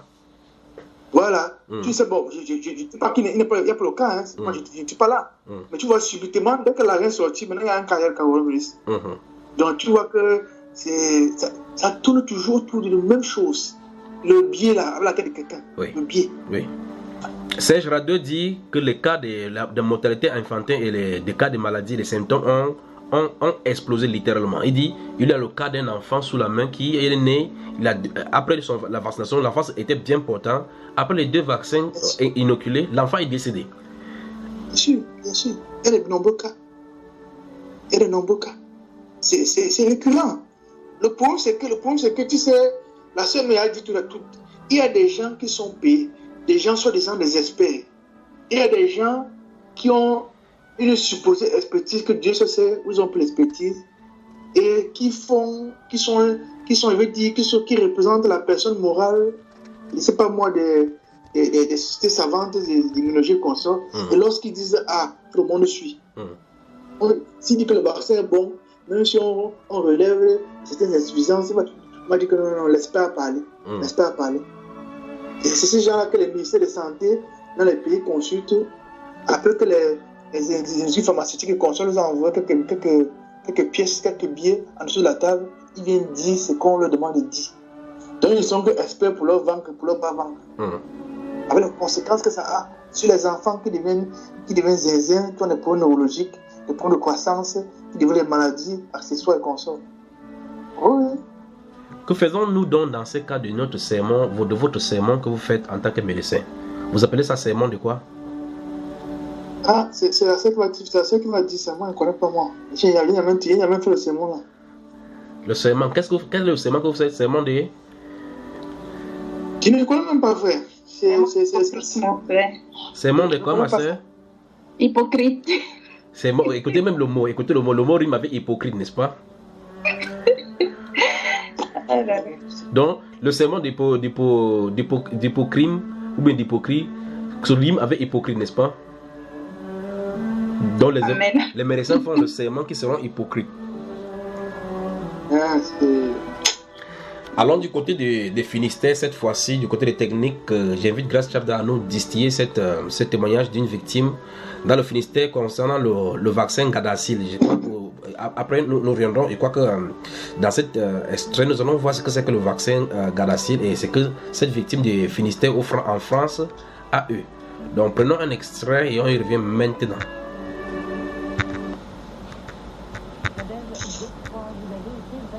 En 2007 avec du Gardasil. Nadège Godefroy, vous avez été vaccinée en 2007 avec du Gardasil. C'est un vaccin préventif contre le papillomavirus. Le papillomavirus est une maladie sexuellement transmissible qui est responsable de 80% des cancers du col de l'utérus. Alors vous faites partie de la cinquantaine de jeunes femmes qui ont porté plainte contre ce vaccin après avoir ressenti des effets secondaires. Les plaintes ont été classées sans suite ce mercredi par le parquet de Paris. Nadège, quels ont été ces effets secondaires ressentis après le vaccin? Alors du coup, déjà, en fait, les effets secondaires ont été vraiment... ont vraiment suivi le vaccin, donc c'est quasiment sûr et certain que c'est à cause du vaccin. Donc ce vaccin se fait en 3 injections. Ouais. Donc la première injection, la première semaine, je me suis sentie un peu comme état grippal, fatiguée. La deuxième injection, j'ai eu des douleurs abdominales et pas bien toujours, comme si je rejetais le vaccin. Mais lors de la première injection, vous n'avez pas tout de suite vu le lien avec le... Si on en a parlé, et les médecins n'ont pas fait le lien ou n'ont pas voulu le faire. Donc du coup, j'ai continué les injections, même si non, je voulais arrêter après la première. Et après la 3e injection, la semaine qui a suivi, j'ai perdu connaissance, une perte totale de connaissance, et j'ai jamais fait ça, et j'ai jamais refait ça. Alors aujourd'hui, quel est votre état de santé? Du coup, en fait, donc après le vaccin là, j'ai eu la mononucléose. Et en fait, c'est comme si je l'avais toujours. Donc je sais pas si vous voyez ce que c'est. je sais. Donc voilà, j'ai un état de fatigue constant, permanent. Et douleurs musculaires, articulaires, problèmes de concentration, tout ce qui est lié à la fatigue en fait. Et ce qui vous empêche de suivre vos études actuellement? Vous avez dû arrêter d'aller à la fac d'anglais et de travailler chez vous. Je fais une formation à distance. Alors comment avez-vous découvert que vos problèmes de santé étaient liés au garde d'asile? Alors vous le dites, vous avez eu le sentiment dès le début, mais quelqu'un a dû expertiser votre cas pour faire le lien officiellement? Oui, alors du coup, j'ai consulté plusieurs médecins en Bretagne et j'ai trouvé par internet une jeune fille qui avait exactement les mêmes symptômes que moi. Donc on a parlé, c'est Oriane Lechu. Et ses parents étaient tous les deux médecins, donc eux ont vraiment l'ont cru. Plus que d'autres médecins, quand c'est la maman ou le papa, on sent quand il y a vraiment quelque chose. Et donc là, ils ont mis en cause le vaccin directement et ils m'ont dit d'aller à Créteil, l'hôpital. Henri Mondor, qui était capable dans tous les cas d'expertiser votre... Voilà, où il y avait des recherches contre les vaccins, mais tous les vaccins en général, c'est contre l'adjuvant qu'il y a dedans, c'est l'aluminium. Alors c'est l'aluminium, pour vous qui pose problème, c'est pour ça que vous avez... Expliquez-moi pourquoi vous avez décidé de porter plainte, comment s'est fait la démarche? Donc en fait, le problème c'est que l'aluminium, il y a pas mal de personnes comme moi qui sont prédisposées génétiquement à ne pas l'éliminer. L'aluminium, il faut peut-être que j'explique à quoi il sert dans les vaccins. Donc c'est un adjuvant dans quasiment tous les vaccins qui sert à créer une réaction immunitaire. Et après, toute personne normale l'évacue. Mais vu qu'il crée une réaction immunitaire, c'est que le corps ne l'apprécie pas forcément. Donc, voilà. Et mon corps ne le rejette pas. Enfin, il le garde et il se propage. Et il peut même augmenter en quantité parce qu'il y en a dans tous les produits qu'on retrouve aujourd'hui. Tout ce qui est cosmétique, nourriture, tout. Vous, ce que vous voulez avec votre plainte, c'est retirer l'aluminium en fait. C'est un message par rapport à l'aluminium. Le vaccin lui-même, c'est ça. L'aluminium donc qu'il y a dans les vaccins, parce qu'en fait il y avait un autre adjuvant avant, c'était le calcium, qui ne crée quasiment aucun effet secondaire. Et donc le garde d'asile, il y a quand même énormément d'effets secondaires. Il est sorti sans avoir été testé, donc on est un peu les cobayes. C'est un peu triste quand même pour les jeunes filles de se retrouver malades avant de pouvoir faire... Et malheureusement, en plus, votre plainte a été classée sans suite comme celle des autres. Est-ce que vous allez continuer à vous battre? Oui, on continue. C'est quoi la suite? On continue les démarches juridiques. On reporte plainte, on continue à se battre. On sait que c'est contre un géant, c'est Sanofi quand même. Donc voilà, c'est lui d'ailleurs qui a financé les recherches pour le tribunal, prouver que le vaccin n'avait pas d'effet particulier. Voilà. Bon courage en tous les cas, Nadège, et merci beaucoup d'être venu en parler sur notre plateau. On rappelle que le cancer de col de l'utérus concerne 3000 Françaises chaque année et qu'1 millier en meurent. Alors à défaut de vous faire vacciner, pensez à vous faire dépister. Voilà. Une fois de plus, voilà donc le cas que nous avons sur la figure. Réaction.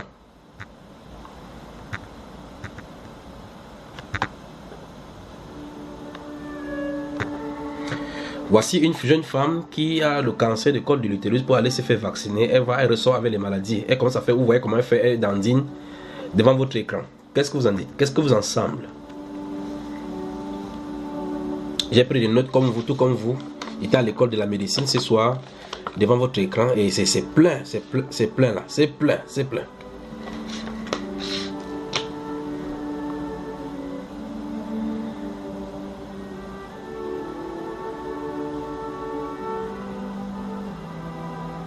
Une fois de plus, on accuse la présence de l'aluminium dans ces vaccins contre le cancer du col de l'utérus. Frère Cyril, tu as écouté cette jeune femme, elle a dit qu'elle est venue dans votre établissement, vous l'avez injectée, là voilà qui est pas plein maintenant.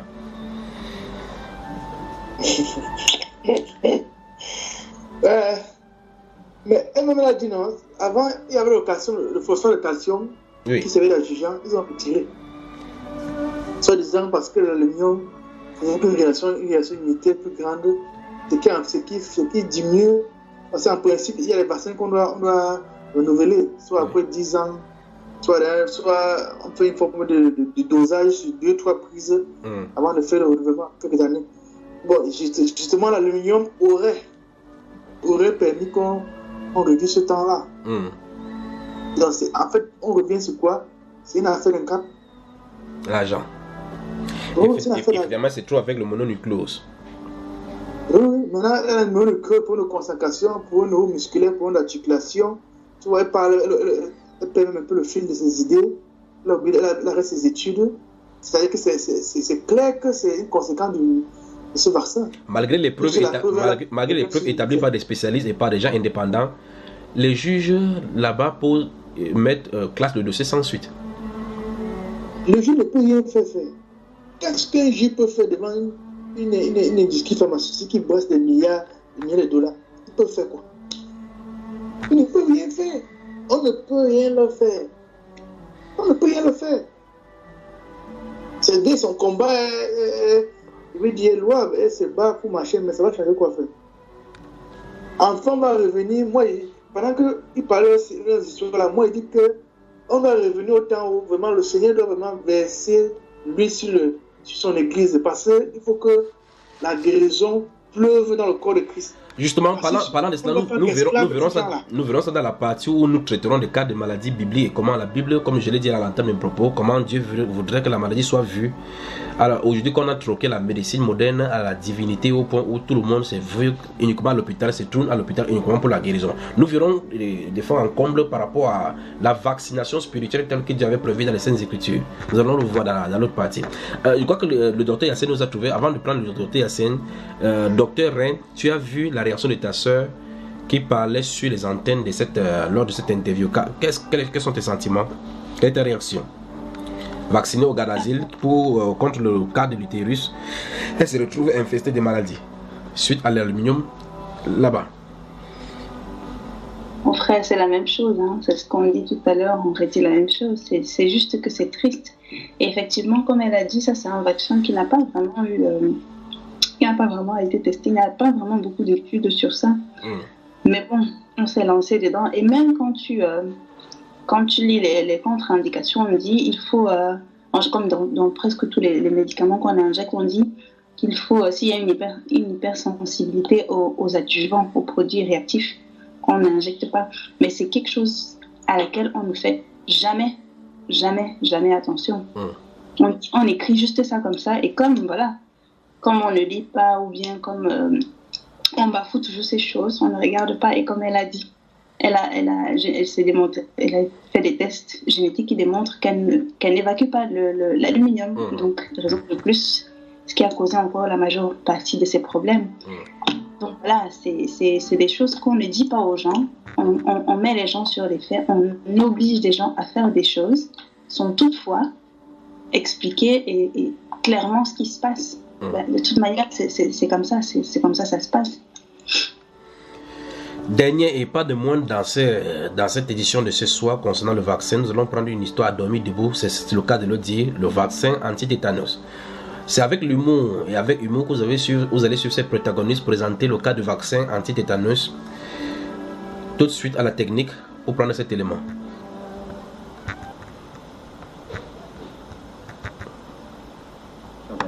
Ça que je vais raconter, tu sors à dormir debout. Vraiment, tout à fait extraordinaire.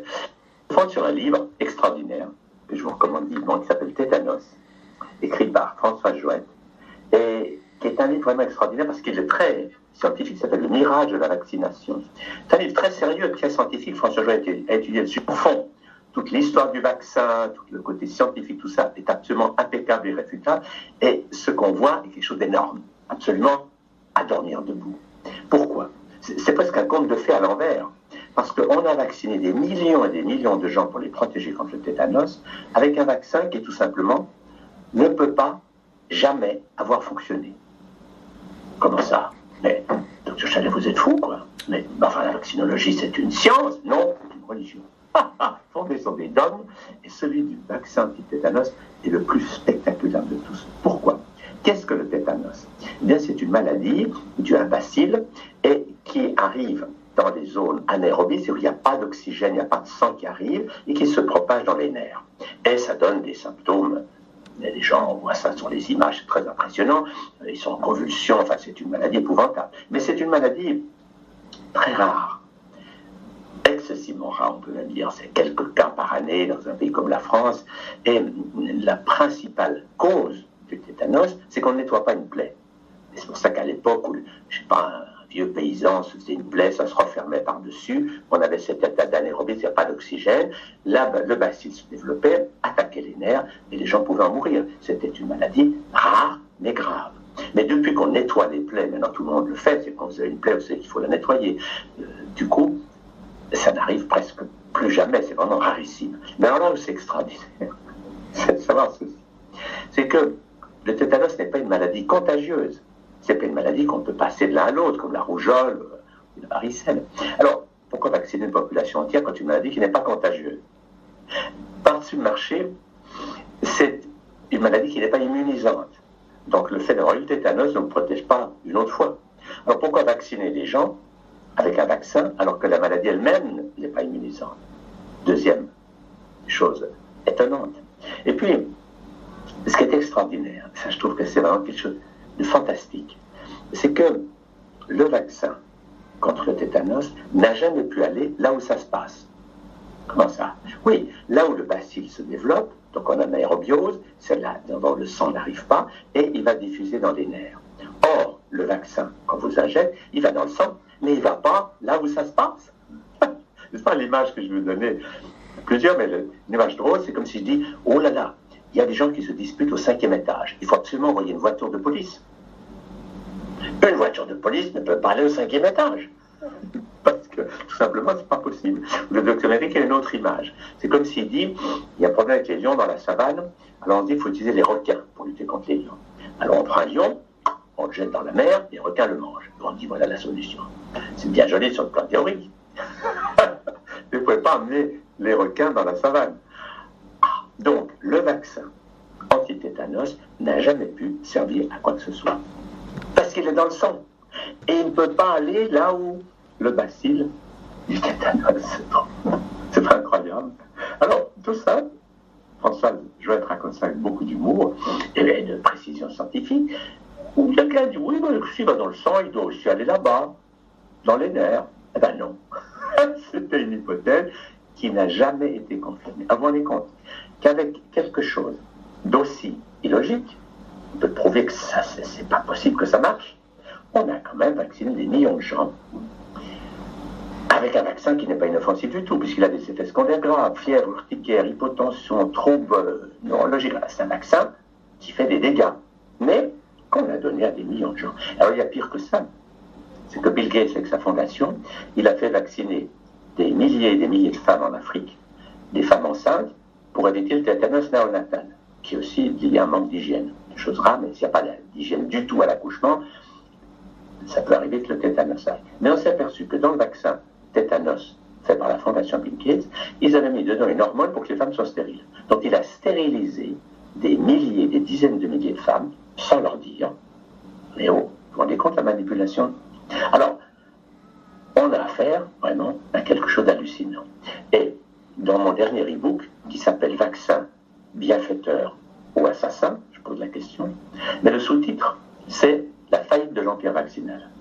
Et dans cet e-book, qui a été préfacé par Irène Grosjean, Thierry Casasnovas et Jean-Pierre Joseph, je montre toutes ces études qui prouvent que les vaccins, ça ne tient pas la route. 5 minutes. Si vous étudiez à tête froide, bien sûr, si vous êtes dans l'idée, vous répétez la propagande, vous êtes dans une religion avec ses dogmes, il repose sur du vent. Si vous donnez la peine de lire toutes ces études, moi ça fait 50 ans que j'ai accumulé dans mes livres toutes ces études faites par l'OMS, c'est pas moi qui les ai inventées, des études officielles, mais qui prouvent que les vaccins sont inefficaces, inutiles, qui n'ont pas du tout fait régresser des épidémies, c'est du vent.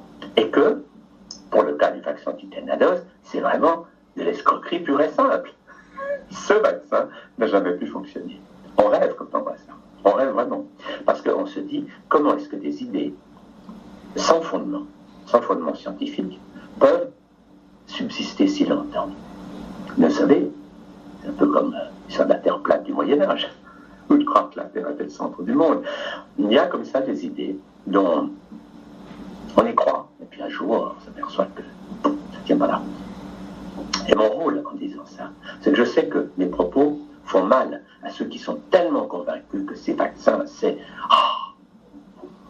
douloureux de réaliser que quelque chose qu'on a cru extraordinaire est à la fois inutile, inefficace et toxique. Parce que les vaccins aujourd'hui tuent beaucoup de monde, ou les rendent malades. Les cas d'autisme, par exemple, c'est complètement hallucinant de voir ça. Aux États-Unis, il y avait un autisme pour 100 000 naissances il y a 20 ou 30 ans, maintenant c'est 1 pour 60. Alors bien sûr, les autorités disent non, il n'y a aucun rapport avec les vaccins et l'autisme, mais il y a des dizaines de livres, des centaines de chercheurs, des milliers d'études qui montrent qu'il y a une relation entre les deux. Et ça, c'est des choses qu'on ne peut pas réfuter. Alors on peut se fermer les yeux en disant non, je crois ce qu'on m'a dit, j'avance tranquillement. Ok, c'est votre droit. Mais moi, mon rôle, c'est de vous dire, informez-vous. Donc, mon rôle, c'est pas que vous me croyez comme si j'étais un gourou qui a la vérité. Mon rôle, c'est de vous dire, on vous a informé, vous connaissez, disons la ville de Paris. Paris, c'est les vaccins. Ok, vous connaissez ça. Moi, je vous dis d'accord, cette ville existe, mais il y a une autre ville qui s'appelle Genève ou New York. Alors, informez-vous, ne dites pas que New York n'existe pas. Regardez, étudiez, quand vous aurez vu Paris et New York, vous allez choisir vous-même ce qui vous semble juste. Mais ne décidez pas que New York n'existe pas, qu'il n'y a que Paris qui existe. Parce que là, vous seriez vraiment dans le déni de la réalité. Et c'est ça, mon rôle, c'est de vous dire, ouvrez les yeux, étudiez la question, regardez ceux qui sont pour les vaccins, ce qu'ils disent. Bon, ça, la presse en est pleine, les médias, mais regardez tous ceux, mais c'est pas des idiots, c'est des milliers de médecins, de chercheurs, même de prix Nobel, de gens très sérieux, qui ont un autre point de vue. Ils ont un point de vue différent. Puis quand vous aurez regardé ces deux points de vue, eh bien, vous tirez vos propres conclusions. Mais, pour revenir au tétanos, c'est vraiment extraordinaire. C'est un cas d'école fantastique. Parce que ce livre vous prouve, par A plus B et par B plus C, que tout ce qu'on vous a raconté sur le tétanos ne tient pas la route. C'est du bon. Quelle étonnante situation. Voyez-vous, ma force, c'est que ce que je mets dans mes livres, comme dans mon e-book, Vaccin, bienfaiteur ou assassin, c'est pas des choses que j'invente, c'est pas une opinion du docteur Chader qui a des idées farfelues, non. Je prends des études tout à fait officielles. Mais ces études, elles restent dans les tiroirs de l'OMS ou dans des classeurs à gauche à droite, parce que tout simplement, la presse ne peut pas en parler, elle est muselée par les multinationales. Mais si j'en parle, c'est parce qu'aujourd'hui, par exemple, en France, avec les 11 vaccins obligatoires, c'est une véritable hécatombe. Parce que les vaccins d'aujourd'hui sont d'abord plus toxiques encore que ceux d'avant, on les donne plus tôt, on mélange des tas de vaccins entre eux, et tout ça est une folie totale. Et en plus, les vaccins sont des produits qui ne sont pas du tout testés sérieusement. Les médicaments, il faut des années d'études. Les vaccins, les fabricants ont le droit de faire ce qu'ils veulent. Et quand vous étudiez ça à tête reposée, il y a par exemple une étude italienne qui vient d'être faite par la Fondation Corpellia, qui montre, ils ont étudié simplement des vaccins. Ils ont vu d'abord qu'il n'y avait pas dedans les antigènes qu'il aurait dû y avoir, et puis qu'ils ont retrouvé des métaux lourds, des nanoparticules, enfin des déchets incroyables. Et si vous voulez, en quelque sorte, aller plus loin dedans, vous me faites un mail, vous allez sur mon site Santé Global Info, vous me faites un mail, je vous envoie la liste officielle américaine des composants des vaccins. 235 produits chimiques. Cellules fétales, enfin autre chose. Mais quand vous voyez cette liste, vous dites c'est pas possible d'injecter ça. C'est de l'empoisonnement. Et là, vous commencez à réfléchir. Et cette liste, donnez-la à votre pédiatre, donnez-la à vos amis. Dites-leur, écoutez, réfléchissez, mais regardez cette liste avant de faire quoi que ce soit. Parce que nous avons vraiment affaire à un drame.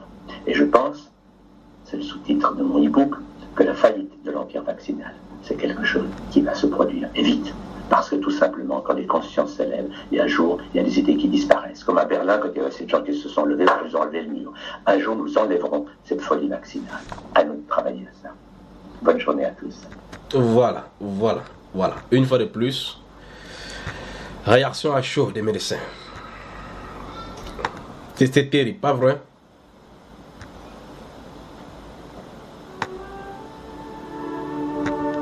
Qui prend la parole? Je suis sans voix. Vous nous avez trompés depuis des milliers d'années en disant qu'il faut vacciner les tétanos. Chaque enfant a une cicatrice là-bas. Pour l'autre, c'est en dessous de la main. Pour l'autre, c'est à l'avant-bras gauche. J'ai le mien ici.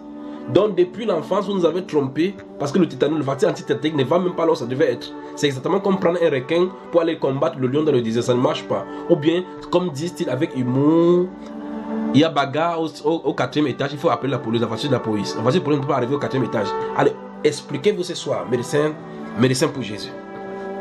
On vous a mis à nu. Vous nous avez menti.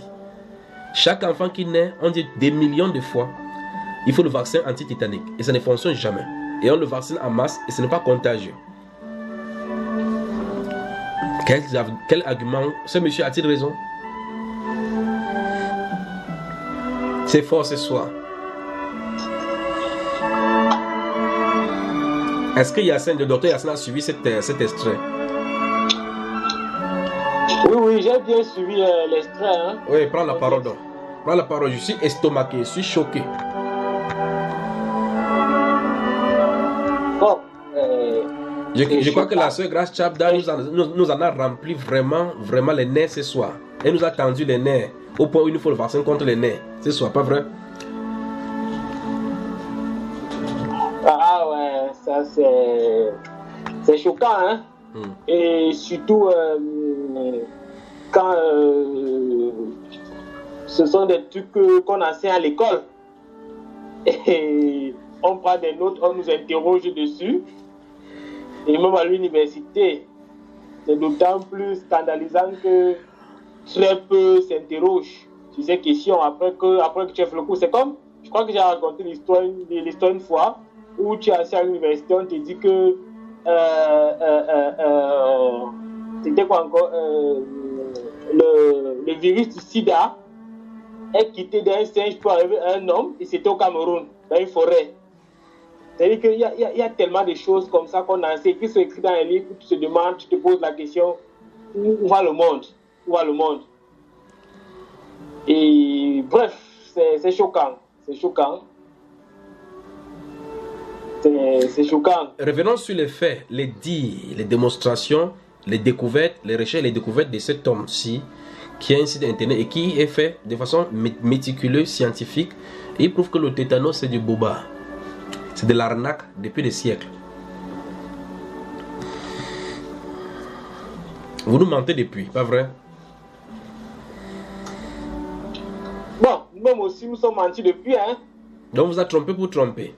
Donc vous êtes des brigades de formation de fous, pour former de fous pour relâcher dans la nature pour pervertir. Le médecin qui a pardon? Donc vous êtes un ensemble de brigades de formation de fous pour former de fous pour relâcher dans la nature, pour que vous pervertissez aussi. On vous a menti, pourquoi vous mentez alors? Bon, en quelque sorte, c'est tout ça, c'est vraiment un système.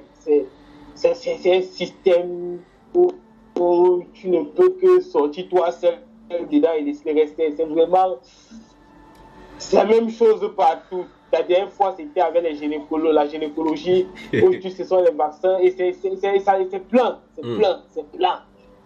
Donc, au fur et à mesure qu'on touche les thèmes de la médecine, l'État ne fait que se resserrer autour des dangers réels même de la médecine proprement dit. Oui, ça c'est clair. C'est quelque chose qui est palpable à la médecine chaque jour. Quand on regarde même l'évolution de la médecine, on se rend compte que c'est quelque chose, mais il fallait s'attendre à ça. Quand on regarde l'évolution, il fallait s'attendre à ça en fait. C'est pas quelque chose, il fallait s'attendre à ça. Je crois que la sœur et le frère Cyril, on y a touché presque beaucoup de thèmes où ça ne vaut plus la peine que je revienne là-dessus. Il faut s'attendre. Il faut aujourd'hui, et le pire c'est quoi? Le pire c'est que bien qu'on dit que le vaccin c'est obligatoire, je suis sûr qu'il va y avoir une génération qui va se lever pour dire non, on peut pas imposer les gens de se vacciner. Alors maintenant, on va sortir les publicités, on va sortir les campagnes pour montrer le bien du vaccin. Or, ceux qui sont contre la vaccination, ils n'ont pas les moyens financiers. Faire aussi une propagande, je veux dire, pour pouvoir faire une publicité contre ces géants économiques. Ce qui fait que la majorité de la population sera psychologiquement obligée à se faire vacciner. Et il y aura une époque où on va dire, ok, si tu ne veux pas te vacciner, tu signes que tu ne veux pas te vacciner. Comme ça, si tu es malade, ce n'est pas le problème de la société. Ou bien tu signes pour qu'on te fasse vacciner. Donc, c'est une situation où tu es entre le mur et le marteau. Tu ne peux pas t'en sortir. Si effectivement Jésus-Christ vient pas nous chercher ici, là, de sitôt. On est moins en guerre. Docteur Ren. Docteur Ren, tu as écouté encore une fois de plus. C'est choquant, n'est-ce pas? C'est choquant, mon frère. Commentaire. C'est vraiment, le vaccin anti-tétanos, c'est vraiment une histoire dormie debout. Une tromperie pendant des siècles, des milliers de personnes vaccinées, des millions de personnes, des millions de personnes vaccinées au courant des siècles, dans le mensonge. Tout simplement pour se faire du fric, disait-il. Mon frère, je continue à faire ça. Quand un patient vient, je me suis tué, ça plaît. Est-ce que vous êtes vacciné contre le tétanos? Non, j'arrête. Tu le trompes aussi, qu'il faut aller se faire vacciner. Non, ce n'est pas depuis des siècles. C'est ce que je continue à faire. Ils ne sont pas de là. Et quand tu ne le fais pas, quand ton chef il est ta note, il te dit, ce patient-là, il t'envoie mail, ce patient-là, si tu as vérifié si c'était vacciné contre le tétanos, quand tu vérifies les notes. Ah. Parlons de votre cas. Lorsque quelqu'un s'est fait vacciner dans ces cas-là, combien ça coûte ces tétanos, ces vaccins? Je ne sais pas c'est quoi le prix. En fait, c'est quand il arrive à l'hôpital, tout est facturé dedans. Mais je ne sais pas exactement. Je vais vérifier le prix là et je te reviens. Je te dis quoi. Et c'est le cas de le rappeler également que même dans les campagnes où c'est dit gratuitement, par derrière c'est subventionné, soit par nos matières premières, soit des gens prennent le coût sur eux pour qu'on ne voit pas effectivement en réalité que derrière c'est brassé avec de l'argent. Pas vrai? C'est ça. Que je dis que ça arrive vite, pardon. Donc, ce monsieur vient de te prendre au coup en disant que vous étiez avec vos gens, vous manigancez les tétanos pour prendre de l'argent aux gens pour soutirer. Et toi, tu viens de confirmer que quand quelqu'un vient première chose, tu dis est-ce que tu t'es vacciné? Sinon, tu le fais vacciner. Ah, mon frère, je dis moi la vérité, non, on est ici pour dire. Absolument. C'est la vérité. Docteur Cyril. Docteur Cyril, qu'est-ce que que dis-tu de cette histoire de cet homme qui parlait du vaccin anti-tétanos? Bon, deux choses, hein. En fait, je rebondis d'abord sur ce que la sœur vient de dire. Un passage d'une plaie profonde, elle fait le nettoyage, elle demande s'il a fait son rappel de vaccin. En principe, la population est vaccinée dès la naissance. S'il n'a pas un vaccin actuel, elle lui appelle le vaccin, enfin dans ce cas, de façon active. Maintenant, la question c'est que quoi? Si jamais elle se dit que non, j'ai fait mes recherches, ça ne vaut pas la peine de le vacciner, parce que j'ai un nettoyé la plaie, et qu'il lui arrive quelque chose, elle a précisé de dire que son chef lui envoie la note lorsqu'il se rend compte qu'il n'a pas mentionné ça dans son rapport. S'il y a quelque chose, on va revenir dire que mais ça c'est quelqu'un mais on vient, tu ne vérifies pas si on a le vaccin, tu laisses rien part. Maintenant, c'est elle maintenant qui aura des problèmes. Et maintenant, tu ne pourras pas déterminer si le problème qui a été créé est inhérent au fait qu'elle n'a pas été vaccinée par lui ou non. Ça c'est le 1. Maintenant, le 2 maintenant, je vois un parallèle entre la religion et la vraie foi. C'est-à-dire que nous, quand on est à l'école, on est comme des catholiques qui viennent s'asseoir le prêtre bavarde. On donne le dogme. Et prend le temps d'avoir un esprit critique sur ce qu'on nous dit. Est-ce que vous pouvez critiquer même déjà? Oui, parce que si on réfléchissait, on devait savoir que le vaccin anti-tétanique, c'est du bullshit. C'est-à-dire que ça n'a aucun sens. Justement. Parce qu'une maladie qui n'est pas contagieuse. Une maladie qui n'est pas contagieuse. Qui n'est même pas grave. Une maladie dont on connaît le mécanisme pathogène. Et on vaccine. Ça n'a aucun sens. Jusqu'au 21e siècle, on continue à le faire. Et faites gaffe, le vaccin tétanique est toujours combiné avec la diphtérie, la coqueluche. Et même dans certains pays, jusqu'à 3, 4, 5. Est-ce qu'on a étudié, donc parlant de cela, est-ce qu'on a étudié cette interaction médicamenteuse et vaccinale dans le corps, ses effets? Non, je crois même plutôt qu'ils ont fait ça exprès. Pour qu'on ne se pose pas la question sur les différents éléments de façon individuelle. Parce que si vacciner seulement le tétanos, oui. Quelqu'un pouvait se poser la question, mais comme c'est combiné, souvent on dit, oh bon, bref, en même temps tu as tous les vaccins, tu restes tranquille. Oui. Mais si on vaccinait vraiment seulement le tétanos individuellement, je crois que peut-être que ça pouvait interpeller certains gens et dire, mais ça n'a aucun sens. Aucun sens. Et pourtant tu entends les professeurs de quoi, Bac plus 35, moi me dit que c'est, moi me parler du bien fondé du tétanos. Oui. En fait, c'est la religion qu'on pratique même souvent dans nos universités. Moi, le premier, on écoute seulement, tu essaies de remettre, de restituer ce qu'on t'a donné comme connaissance, tu valides tes examens, tu avances. Restitution organisée de la connaissance, justement, c'est le cas de le dire. Ouais. Alors, ce monsieur démontre que le vaccin antitétanique, le vaccin va dans le sang, alors que l'attaque est faite justement initialement sur les plaies. Comme dans l'Antiquité, les gens avaient des plaies et ils ne nettoyaient pas. Maintenant, on a la possibilité de nettoyer avec la bétadine, avec de l'alcool pour pouvoir éliminer effectivement ces substances-là, justement. Donc, ça dit que ça n'a même pas de sens parce que ça n'agit pas en conséquence par rapport à là où elle logeait la bactérie. On devrait normalement supprimer ça rapidement, pas vrai? On supprime que ceux qui mangent par rapport à ça vont faire comment? On va supprimer comment? Quand les gens mangent, je pense, quand ils parlent comme ça, je pense à le professeur Philippe Evin qui a établi une liste de médicaments. En fait, il a dit qu'il a prouvé scientifiquement que 80% des médicaments ne servent à rien. Alors, il a fallu le tuer plusieurs fois. 80% des médicaments ne servent à rien. Oui. On pourra voulant dans une thématique. Oui, justement, pendant qu'on nous noterons cela, les effets néfastes des médicaments dans notre organisme et les compléments alimentaires en amont par rapport à la nourriture et notre nutrition. Oui, nous prendrons ce thème, nous allons développer. Donc, on va faire comment? C'est chacun qui est là pour son ventre et son bas-ventre. Tu vas faire comment? Voici le problème. En fait, les gens décident de produire des médicaments, ils imposent au gouvernement d'imposer ça comme loi qu'on doit prendre pour qu'ils puissent avoir de l'argent. Donc ils ont le droit de vie et de mort sur toi, tu dois te faire vacciner parce que tu es en danger. Ça veut dire qu'ils doivent t'assister, que tu le veuilles ou pas, pour pouvoir avoir l'argent. Ils doivent avoir l'argent au détriment de ta santé. C'est terrible le monde dans lequel nous vivons, n'est-ce pas?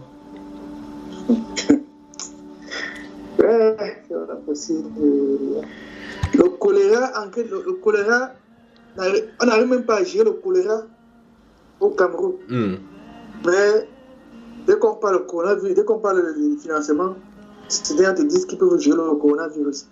C'est une affaire qui cherche son ventre, comment il va manger. Dans la deuxième partie de cet enseignement, nous examinerons la sincérité des multinationales des entreprises pharmaceutiques. Et également le sérieux de nos gouvernements et les corrélations entre ces choses.